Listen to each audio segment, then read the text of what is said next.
ঘটেছে।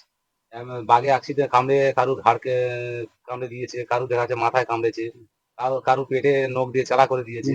এরকম দৃশ্যের ডেড বডি এখানে অনেকে এসছে। এই অমূল্য হালদার থেকে শুরু করে মুসলিম পাড়াতে 4-5টা। এখানে আমি যেখান থেকে নদী। বন্ধুরা দেখো সুন্দরবনের আজমলমারির জঙ্গল, আর ডান সাইডে তো দেখছো জাল দিয়ে ঘেরা আছে। এখানে প্রতিনিয়ত বাঘ এপারে চলে আসে। দেখছো জঙ্গলটা কতটা ভয়ঙ্কর জঙ্গল, বাঘ এখানে অনিবার্য আছে। অতীতের দারিদ্রতা নেই। তখন মানুষের খাওয়া হতো না, তখন মানুষ খুব অভাবী ছিল। সুন্দরবন জঙ্গল থেকে কাঠ কেটে এনে রায়দিঘিতে বিক্রি করে আনলে তারপরে খাওয়া হতো।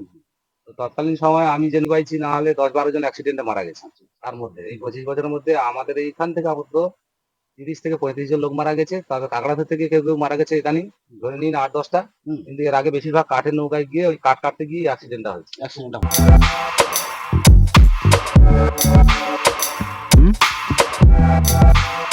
বন্ধুরা সব কেমন আছো? আশা করি ভালো আছো। আজকে এসছি সুন্দরবন আজমলমারির জঙ্গল। তো আজমলমারির জঙ্গলটা হচ্ছে আমার ঠিক এই সাইডটাই, এই যে পিছন সাইডটাই সেই আজমলমারির জঙ্গল আছে। তো আমরা এখন আস্তে আস্তে যাচ্ছি সেই আজমলমারির জঙ্গল। প্রতিনিয়ত ওই যে জঙ্গলটাতে এই বাঘ এপারটায় চলে আসে।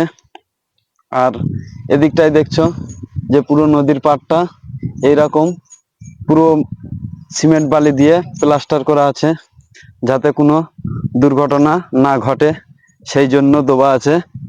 আর এই দেখতে পাচ্ছ আজমলমারির জঙ্গলের যে নদীর থেকে একটা খাড়ি চলে এসছে। এটা এই যে সুন্দরবনের মানুষের যে চাষের জমি, সেই চাষের জমির এই দিকটায় চলে গেছে, এই যে আমার এই সাইডটাই। আর আমার এই যে এই পিছন সাইডটা আছে সেই আজমলমারির জঙ্গল। তো আমরা এখন আস্তে আস্তে সেই আজমলমারির জঙ্গলের ওখানেই যাচ্ছি। আর আজমলমারির জঙ্গলের প্রতিনিয়ত বাঘ যেহেতু এপারে চলে আসে, সেজন্য এখানকার মানুষরা খুবই আতঙ্কই থাকে।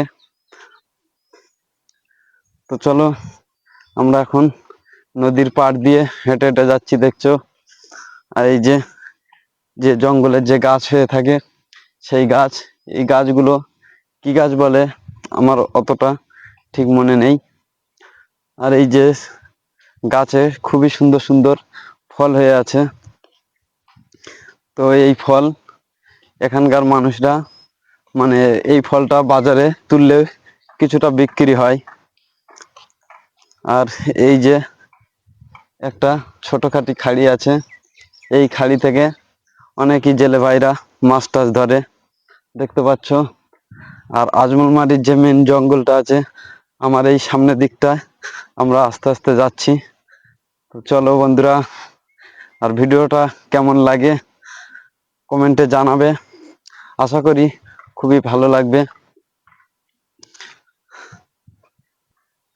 আর বন্ধুরা এই যে আজমলমারির জঙ্গলের পাশ দিয়ে যে নদীর যে পাশ, সেই পাশ দিয়ে একটা করে জাল দেওয়া আছে, যাতে কোনো রকম বাঘ এপারে না আসতে পারে। সেজন্য এই যে দেখতে পাচ্ছ পুরো লাইন দিয়ে জাল দেওয়া আছে। এখান থেকে পুরো যে রাস্তা দিয়ে আসলাম ওই রাস্তা পর্যন্ত এই রকম জাল দেওয়া আছে, বিশেষ করে বাঘেদের আটকানোর জন্য, যে বাঘ যে এপারে চলে আসে সেজন্য এই জালটা দেওয়া। তো বন্ধুরা এখন ভোড়া কটাল চলছে এখানে, এখন খুব একটা মানে মাছ হচ্ছে না, সেজন্য নদীর পাড়ে দেখতে পাচ্ছ প্রচুর বোট মানে বাঁধা আছে, মাছ ধরতে মানে যাচ্ছে না। আর খুবই অল্প অল্প মানুষ আছে, তারা এই যে দূরে দেখছো একটা একটা ড্রাম বসানো আছে। বন্ধুরা দেখো আমি জুম করে দেখানোর চেষ্টা করছি।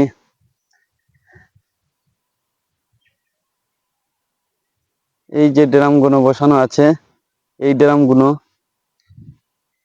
ড্রামগুলো প্রতিনিয়ত মানে ওই ড্রামের সাথে জাল দিয়ে বাঁধা আছে।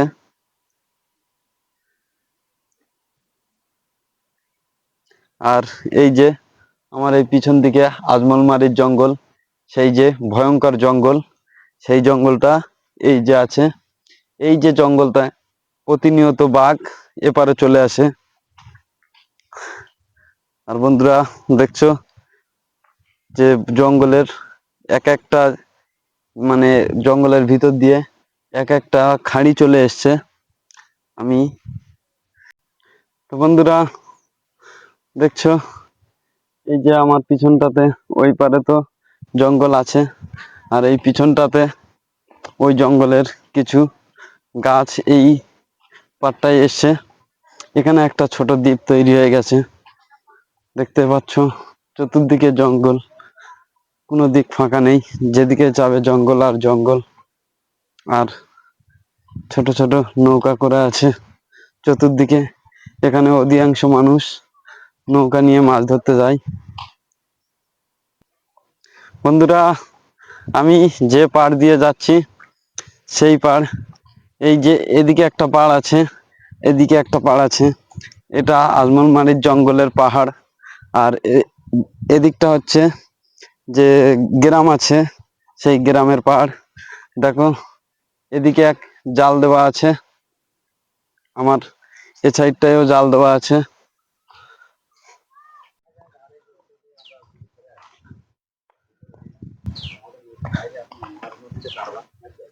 যার কারণে দেখা গেল জন্তু আমাদেরকে কোনো ক্ষতি করতেও পারে না, আর আমরা তার সামনাসামনি সামনে হওয়ারও চেষ্টা করি না, কারণ অনেকটা দূর থেকে আমরা তো নদীর মধ্যখানে থেকেই দেখতে পাই, দেখতে পেলে সরে আসি। এরকম সমুদ্রে নানান রকম যারা মৎস্যজীবী তাদের প্রতিবন্ধকতা থাকে, ঝড় ঝাপটা থেকে শুরু করে নদীতে নানান বিপদের সম্মুখীন হতে হয় আমাদেরকে। তো দাদা ওই আপনি এই মাছ ধরার লাইনে আপনার লাইফে এই মানে কয়েক মানে ক বছর আপনি এই মানে মাছ কাঁকড়ার লাইনে আছেন? মাছ কাঁকড়া লাইনে আমি একেবারে ছোটবেলা থেকে স্কুল ছেড়েই ক্লাস 7-এ পড়ার পরেই পড়াশোনা ছেড়ে দিয়ে আমি তারপরেই যা মাছ কাঁকড়ার সঙ্গে যুক্ত হয়েছি। হ্যাঁ। প্রায় আজকে ধরুন আমি 25 বছর ম্যাক্সিমাম আমি নদী বাইছি, নদীর সঙ্গে সঙ্গে। আচ্ছা, 25 বছর আপনি নদীর সঙ্গেই সংযুক্ত হয়েছেন। কিন্তু 25 বছরের মধ্যে যে আপনি যে নিয়ত মাছ ধরতে যান, নদীতে কাঁকড়া ধরতে যান, কিন্তু আপনার এই 25 বছরের জীবনের মধ্যে কোনোদিন কি কোনো ভয়ঙ্কর দৃশ্য আপনার সাথেও না ঘটলেও বা কাউকে সাথে ঘটেছে তেমন কিছু জানা আছে? আমার সঙ্গে আমাদের যে নৌকায় আমি বেয়েছি সে নৌকায় কোনোদিন ঘটেনি। আগে এসব প্রান্তিক এলাকার মানুষ সুন্দরবন জঙ্গল থেকে মাছ কাঁকড়া মধু ইত্যাদি সংগ্রহ করে জীবিকা নির্বাহ করতো। এখন তো আর এতটা অভাব নেই মানুষের, এখন সেই অতীতের দারিদ্রতা নেই। তখন মানুষের খাওয়া হতো না, তখন মানুষ খুব অভাবী ছিল। সুন্দরবন জঙ্গল থেকে কাঠ কেটে এনে রায়দিঘিতে বিক্রি করে আনলে তারপরে খাওয়া হতো। তো তৎকালীন সময়ে আমি যে নৌকোগুলোতে বেয়েছি আমি সেই নৌকোতে কোনো দুর্ঘটনা ঘটেনি, কিন্তু আমাদের এখানে বহু নৌকো ডোঙাতে দুর্ঘটনা ঘটেছে। বাঘে অ্যাক্সিডেন্ট কামড়ে কারু ঘাড়কে কামড়ে দিয়েছে, কারু দেখা যাচ্ছে মাথায় কামড়েছে, কারু পেটে নখ দিয়ে চালা করে দিয়েছে। এরকম দৃশ্যের ডেড বডি এখানে অনেকে এসছে, এই অমূল্য হালদার থেকে শুরু করে মুসলিম পাড়াতে 4-5টা। এখানে আমি যেখান থেকে নদী বাইছি না হলে 10-12 জন অ্যাক্সিডেন্টে মারা গেছে। তার মধ্যে এই 25 বছরের মধ্যে আমাদের এইখান থেকে আপাতত 30 থেকে 35 জন লোক মারা গেছে। তবে কাঁকড়া ধরতে গিয়ে কেউ কেউ মারা গেছে এখানেই, ধরে নিন 8-10টা। কিন্তু এর আগে বেশিরভাগ কাঠের নৌকায় গিয়ে ওই কাঠ কাটতে গিয়ে অ্যাক্সিডেন্টটা হয়েছে, বাঘের দ্বারাই প্রাণহানি হয়েছে। আমি শুনেছি যে তো সেই প্রাণহানি হওয়ার ফলে সেগুলোকে এনেছে এখানে দেখেছি, তবে আমি যে নৌকায় ছিলাম কোনোদিনই এরকম ঘটেনি। আর আমরা কাঠটা কম কাটতাম অতীতে তৎকালীন সময়, তখন এতটা ফরেস্টের ছিল না 20 বছর আগে। তারপরে থেকে আমরা মাছের লাইনে বেশি বেয়েছি, বেশি বেশি বেশি মাছ খালপাড়া জাল থেকে শুরু করে আমরা চরঘেরা জাল, বেড জাল, কখনো কখনো নদীতে আবার ওই যে জাল ভাসায় যে জাল, ছাদি জাল জানেন তো, সেই সব খয়রা ছাদি টাদি ইত্যাদি এইসব জালের সঙ্গে আমরা যুক্ত। তো এইসব জায়গায় আগে যতটা ছিল তার থেকেও এখন ভয়ঙ্কর আরো বেশি হয়ে গেছে, কারণ বাঘের সংখ্যা আগের থেকে অনেক বেড়েছে। বাঘ এখন ঘন ঘন পেরিয়ে আসছে আমাদের এইসব দ্বীপান্তর এলাকাতে, মানে লোকালয়ে ঢুকে পড়ছে। লোকালয়ে ঢুকে পড়ছে। আচ্ছা, মানে জঙ্গলের সাইডে তো জাল দেওয়া থাকে, জাল ঘেরা থাকে, তা সত্ত্বেও কি জাল দেওয়া থাকলে একটা বাঘ হিংস্র জানোয়ারের কাছে এই জালটা কোনো ব্যাপার নয়, সামান্য কিছু? সামান্য কিছু। যার ঘন্টায় 80 মাইল বলে, এমনিতে বাঘের হাট চলতে পারে, এতটা দ্রুত সম্পন্ন এবং ক্ষমতাশীল একজন ইয়ে। তো সেই তার কাছে এই সামান্য জাল এমনি হাত দিয়ে টেনেও নামিয়ে দিতে পারে, ছেড়ে দিতে পারে। আর বিশেষ করে খালগুলোতে এপার ওপার তো আর জাল দেওয়া নেই, খালের পোল ধরে ওদের ওই এভেলেবেল ভাবে আসা যাওয়া করাটা কোনো ব্যাপার না। ব্যাপার নেই। আর ওই যে তার মধ্যে থেকে ছোটখাটো ক্ষুদ্র মৎস্যজীবীরা যখন মাছ ধরতে খালের মধ্যে যাচ্ছে তখন সে জালটা নামিয়ে দিচ্ছে, হুম, হুম, হুম। কেউ আবার জাল কোনো জায়গায় খুলে দিচ্ছে, এগুলো তো হয়ে আছে। আর বিশেষ করে হরিণ টরিং এসে যখন জড়িয়ে যায় বা বড়া এসে জালের কোলে কোলে ঘুরে ওই বাঘ এসে আক্রমণ করতে আসে, তখন জাল টাল ওর কাছে কোনো ব্যাপার না, জালের পরে এসে ঝাম দিয়ে পড়লেও জাল টাল ছিঁড়ে নিয়ে পড়ে যাবে। হয় জাল ছিঁড়বে কিংবা দেখা যাচ্ছে যেটা খুঁটি বাঁশের পরে ভর করেছিল সেটা ভেঙে পড়ে যাবে। আচ্ছা ঠিক আছে দাদা, অনেক ধন্যবাদ। তা আমি আরেকটা মানে জিনিস আপনাকে জানতে চাইছি। আপনি নিজে চোখে বাঘ দেখেছেন? বহুবার দেখেছি, একদম না, বহুবার? বহুবার। আচ্ছা, আনুমানিক ওই বাঘের যে অনেকে বাঘ দেখে চিড়িয়াখানাতে দেখেছে, অনেকে দেখেছে আমাদের এইখানে আপনার ওই ঝড়খালিতে বাঘ রয়েছে, হুম, দেখা যায় গেলে, হুম, হুম, কুমিরও দেখা যায়। হুম। কিন্তু ও তো আমরা একটা খোলামেলা পার্কে বাঘ করা আছে। বহুবার দেখেছি, শতবার দেখেছি বললে চলে, একাধবার না। মানে জঙ্গলে বাঘ? জঙ্গলের মানে বাঘ, খোলামেলা বাঘ শতবার দেখেছি। শতবার দেখেছো? আচ্ছা, আচ্ছা, বাঘের ওই যে একটা বডি, ও একটা আনুমানিক ও একটা কিরকম একটা হবে, একটা বডি লম্বা দূরত্ব কতটা হবে? আগের লম্বা বাঘ, সব বাঘ কি সমান? বড় বাঘ বড় লম্বা সে তো অলরেডি হবে, ছোট হুম, বাঘ ছোট। মিনিমাম আপনার ধরে নিন না 8 ফুট 10 ফুট লম্বা হবে। লম্বা। আরো বড় বাঘগুলো আরো বড় রেঞ্জের হয়, 10 ফুট 9 ফুট 8 ফুট 7 ফুট। ছোট বাঘ একটু খাদি হয়, হাইট একটু কম হয়। হ্যাঁ, হ্যাঁ, যখন বাঘ তার বয়স প্রাপ্ত বয়স হয় তখন সে হাইটেও বাড়ে, লঙেও বাড়ে। লম্বা বাঘ। আচ্ছা দাদা, ধন্যবাদ আপনাদেরকে সবাইকে যেহেতু শেষ প্রশ্ন আমি একটা করবো। আচ্ছা, ওই আপনার স্থানীয় এখানে তো, আপনার স্থানীয় এখানে বাড়ি তো? এখানেই বাঘ। আচ্ছা, এখানে বাড়ি এবং এখান থেকে কি বাঘের গর্জন আপনারা শুনতে পান? না না, আমাদের বাড়িটা একটু ভিতরে, আমরা শুনতে পাই না, আমাদের একদম এখানে কাছাকাছি না। আচ্ছা, এখান আপনি থেকে আমাদের যে ভিতরে টাওয়ার আছে, টাওয়ার বসেছে, আপনি বাজার থেকে আসলে যে রাস্তা টাওয়ার হুম, বসেছে হুম, হুম। অনেকটা ডিস্টেন্স, এখান থেকে আওয়াজটা আমার বাড়ি পর্যন্ত যায় না। আচ্ছা দাদা, শেষ প্রশ্ন, একদম শেষ প্রশ্ন করবো। আপনি যে ওই এ থেকে মানে নদী থেকে মাছ কাঁকড়া ধরতে যান, একটা বাঘের গর্জন, গর্জনটা কেমন অনুভব করেন যদি একটু বলেন? বাঘের গর্জন বহু রকমের বাঘ ডাকে, একরকম নয়, 4-5 রকমের আওয়াজে ডাকতে পারে। হুম, বিভিন্ন ভঙ্গিমাতে সকালের ডাকটা আলাদা হয়, একটা বাঘ সঙ্গী ছাড়া হলে আরেক রকম ডাক হয়, তাকে ডাকবার জন্য একটা হয়। হ্যাঁ, হ্যাঁ। আবার কেউ কোনো জায়গায় কিছু তাড়া করেছে, সেখান থেকে বাঘ যখন চিৎকার করে পালিয়ে যায় সে একটা ডাক হয়। আবার খাওয়া দাওয়ার পরে ও ঘুম থেকে উঠে একটা আলাদা টাইপের গর্জন করে। হ্যাঁ, হ্যাঁ, শুয়ে শুয়ে যখন শুয়ে ডাকবে একটা আলাদা ডাক ডাকবে, হ্যাঁ, দাঁড়িয়ে যখন ছুটতে ছুটতে ডাকতে ডাকতে যাবে একটা আলাদা ডাক হবে। আবার সঙ্গীদেরকে যখন খুঁজে বেড়াবে তখন একটা ডাক আলাদা ডাকে। ডাক আলাদা। এই আমরা শুনেছি 4-5 রকমের ডাক ভঙ্গিমায় ডাকে। এবারে সবসময় একই রকম ডাকে না। আচ্ছা ঠিক, আপনি মানে যে জায়গায় দাঁড়িয়ে আছেন, ঠিক পেছনেইটাই নদী, আর নদীর পাশটাই জঙ্গল। ওই জঙ্গলটার নাম কি? আমাদের এই জঙ্গলটার নাম অনেকে বৈঠাগনি জঙ্গল বলে, বুঝলেন তো। ওইটা ভাঙি। হ্যাঁ, কিন্তু ফরেস্টের নথিতে এই নদীটার নাম আলাদা, জঙ্গলের নাম আলাদা।